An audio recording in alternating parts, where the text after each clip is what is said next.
Well, this morning we have a harsh lesson. It's hard to believe, but we do. On the reality of being a college graduate. A lot of the students are graduating. Some graduated last weekend. More are coming up in the season. And you're going to need much more than that diploma. You're going to take on some major debt as you leave college. Last year, the average graduating student racked up $29,000, almost $30,000 worth of debt. Now, that's a huge responsibility to take on.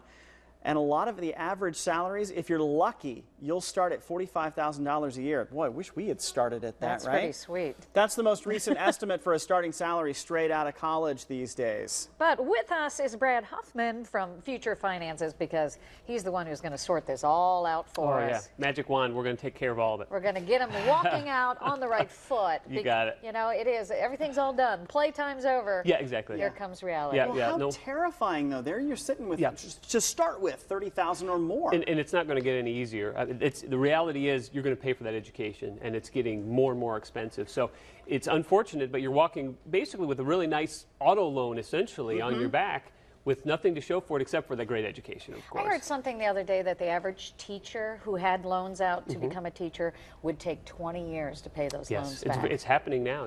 Today, there are people in their 40s still paying for those student loans. Right. And most likely, those 22-year-olds today could very easily still have those liabilities 20 years out. So proper planning has to be get-go, step one. Now, that doesn't mean how bad it gets if you're a doctor or a lawyer, or if you've gone on to secondary, you know, if you've moved on to your I've seen up to $600,000-$700,000 in student loans. I mean, so. that's just... Really? Yeah, for a couple, it could be staggering.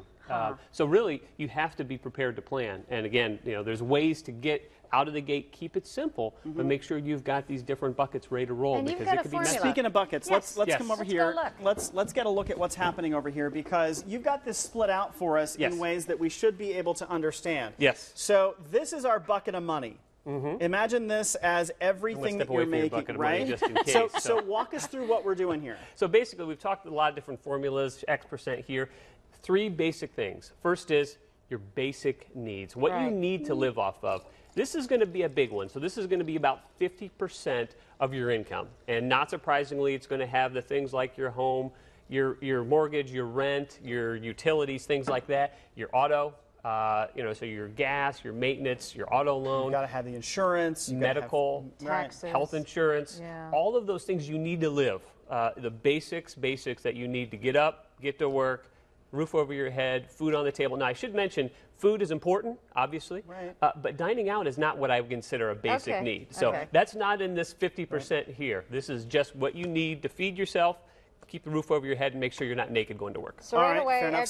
So you're half gone already. You're half gone already. All right, and that's very typical. Let's take this over here to some wants now. The wants, yes. This is the fun table here. So typically, you know, I suggest about 30% of your income is going to the wants. Now, the wants, not surprisingly, travel. So going out, maybe going to a bowl game. We all love Ohio State. It's dining out, definitely one. So whether it's going out for drinks or going out for a dinner, going out for a meal, definitely in that category. Of course, the toys, you know, the iPads, the big screen TV surround sound. You don't have to have those on. I would even throw cable in there. I know a lot of people say, I need it. Well, maybe you do, but do you really need 1,000 channels? Do you need 150 a month? That's one of those things that if it comes down to meeting the needs, you're going to have to cut that back. Well, because we're running out. We're running out. You got it. Yeah, exactly. So then we get down to here. Yep. And what do we have now? This is the table I like. Unfortunately, it happens to be the smallest amount. So about 20% is what I believe you really should be having on the savings side. So when you're fresh out of school, these are going to absorb a lot. This one's going to absorb a ton if you have big student loans.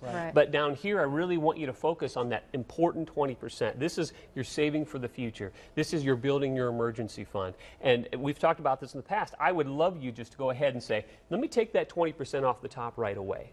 And let me, so you're not tempted to spend it on other cover things. this, and then what's left over is this. That's what I would love to see happen. Now, give yourself, if you just graduated last weekend, maybe you want to go out and have fun. I'll let you have that. But after that, let's get serious. Take that 20%, get started, meet this, have some fun once that's taken care of. Now, this is great if you're just graduating from college. Does the same rule apply as we get a little older? Absolutely. Whether you're 22 or 52, the same rules of thumb will typically play out. If you can meet your 20% savings goal, however you mix these up is up to you. Okay. That's fine, but this has to happen because so many people are not meeting the savings goal. Right.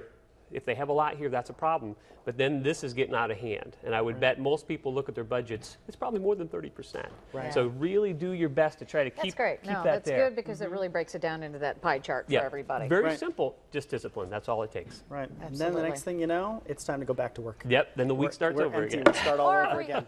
go fill this up and go over to this Yeah. And side. we go back to this table. Well, if we fill it with something else, we could probably be a little more entertained with it, pouring it out. a little St. Patrick's Yeah, Day exactly. happening right Yeah. there. So- Great stuff. Brad, thank you. you. As always, we appreciate it. My pleasure. And don't forget, too, I would put a lot more emphasis on this next one, Mother's Day. Oh, yes. You might want to fill up another picture. That actually kind of goes down here to Yeah. the Yes, that is. Yeah. It's a necessity.